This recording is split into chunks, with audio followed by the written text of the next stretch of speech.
जय गुरु गोरखनाथ, ओम नमः शिवाय। मैं किस्मत नाथ। मेरे पास बहुत से मैसेज आते हैं कि हम लोग पाठ पूजा नहीं कर सकते, तो ना हम जाप कर सकते, तो हमारे लिए कुछ बताए कि हम क्या करें।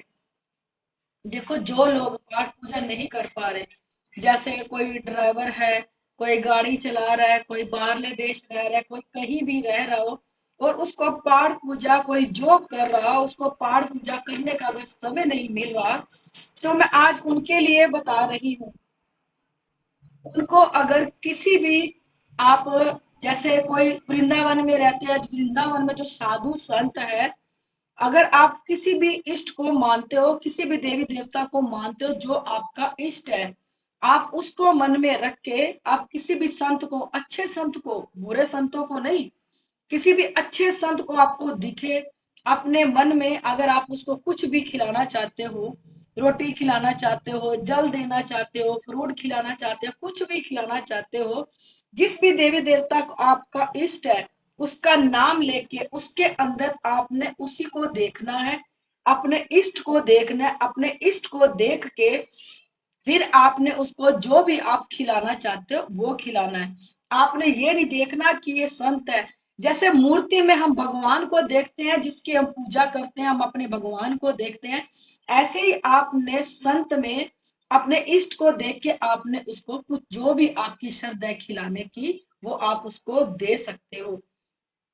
दूसरा, किसी गरीब है, कोई बहुत गरीब है, किसी के पैरों में चप्पल नहीं, कोई सर्दी आ जाती, कोई सर्दी में मर रहा है, उसके ऊपर लेने को कंबल नहीं है, जब भी आप लोग उसको कोई कंबल उड़ाओ या कोई गर्म चीज दे के आओ, या जिसके पैर नंगे हैं, गर्मियों में चल रहे हैं, पैर जल रहे हैं, उसकी चप्पल लेने की भी क्षमता नहीं है, उनको पकड़ो, उनको जो आप पैरों में चप्पल पहनाओ, जो सर्दियों का कंबल, जो भी सर्दियों का कपड़ा देना चाहते हो, ठंड से बचने के लिए आप लोग दो।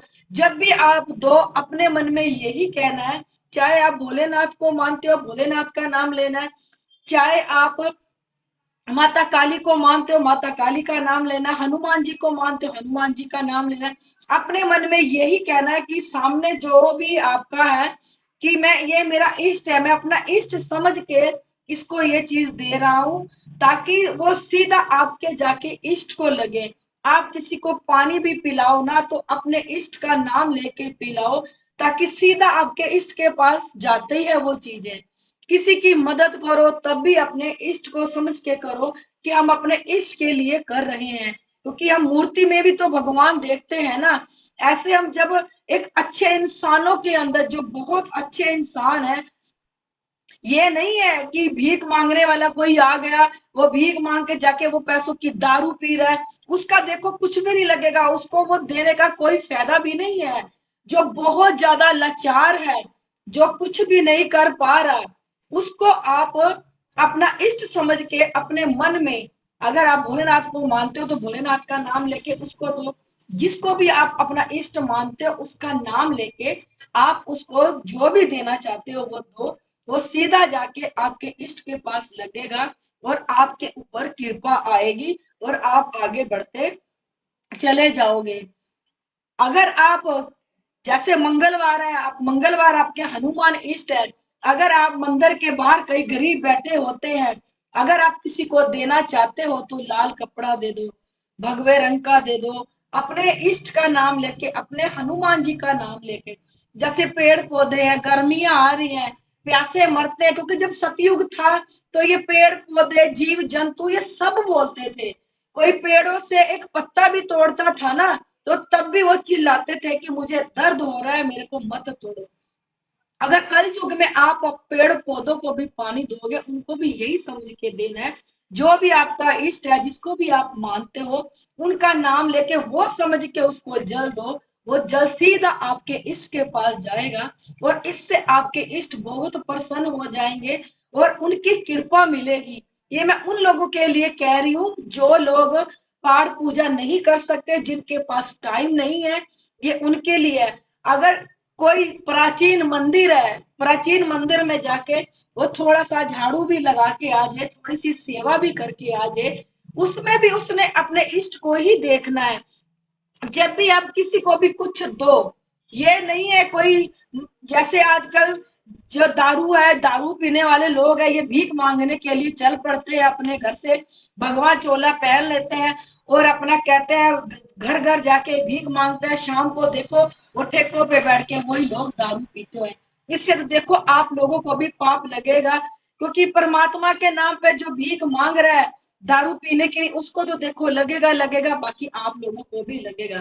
तब आप लोगों ने देखना है कि कौन कौन ज्यादा मजबूर है, कौन ज्यादा परेशान। जैसे झुग्गी झोपड़ियों में कईयों को खाने को भी नहीं मिलता, जाके अपने इष्ट का नाम लेके उनको खाना दे आओ।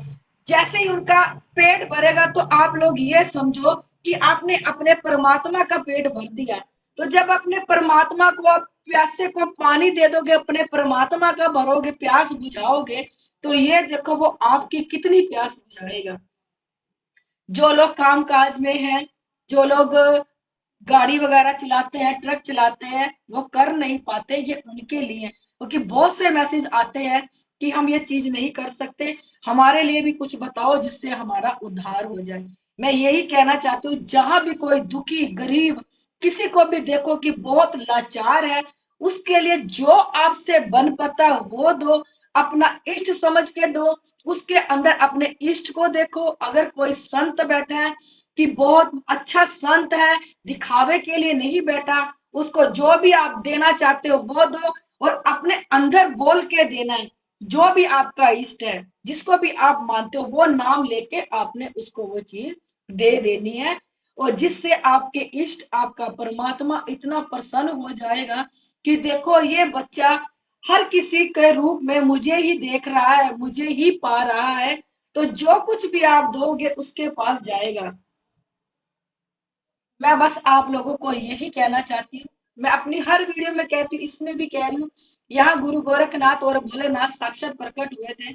यहाँ पे हर सूक्ष्म से सूक्ष्म चीज को देखा जाता है। जो हमारी बॉडी में, जो हमारी नसों में जाके हमारी नसों को ब्लॉक कर देती है, हमारे खून को गंदा कर देती है, हमारे खून को काला करती है, इतनी सूक्ष्म से सूक्ष्म होके हमारी बॉडी में फिट होके बैठ जाती है। ये इतनी सूक्ष्म होती है कि सुई के नाके से भी ये बाहर निकल जाती है।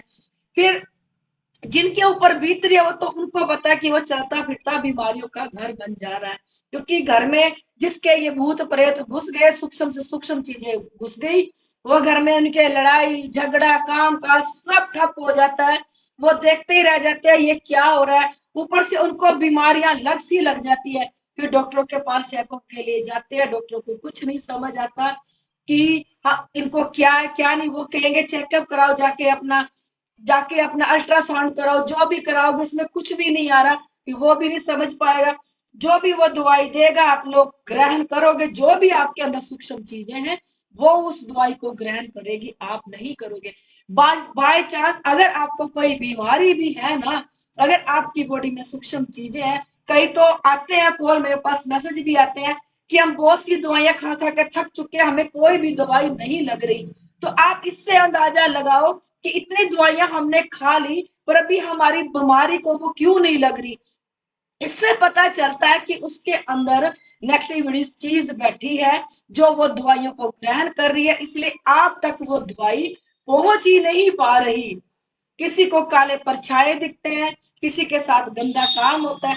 देखो ये सूक्ष्म चीजें हैं, कईयों को ये एहसास दिलाती है, कईयों को ये बिल्कुल भी एहसास नहीं दिलाती। कईयों को तो बिल्कुल भी महसूस नहीं होता कि उनकी बॉडी में सूक्ष्म से सूक्ष्म चीज है, और कईयों को एक झटके में पल भर में ये इतना एहसास दिला देती है कि हाँ उनके अंदर कुछ है। क्योंकि कईयों को तो इतना एहसास होता है, जिसके ऊपर परमात्मा की थोड़ी सी भी कृपा होगी ना, कोई उसके ऊपर अटैक भी करवाएगा चीज को, उसको क्षण भर में ही पता चल जाएगा कि उसके साथ क्या हो रहा है। क्योंकि उसको बहुत बहुत ज्यादा उसको एहसास होने लग जाता है, क्योंकि उसके ऊपर क्षण भर कृपा होती है परमात्मा की। देखो नीचे मेरा नंबर दिया है, अगर आप लोगों को ये प्रॉब्लम है, ये दिक्कत आ रही है, अगर आप लोग ये वीडियो मेरी फेसबुक पे देख रहे हो तो फॉलो कर देना। अगर आप लोग ये वीडियो मेरी यूट्यूब पे देखते हो तो इसे लाइक सब्सक्राइब और शेयर जरूर कर दिया करो।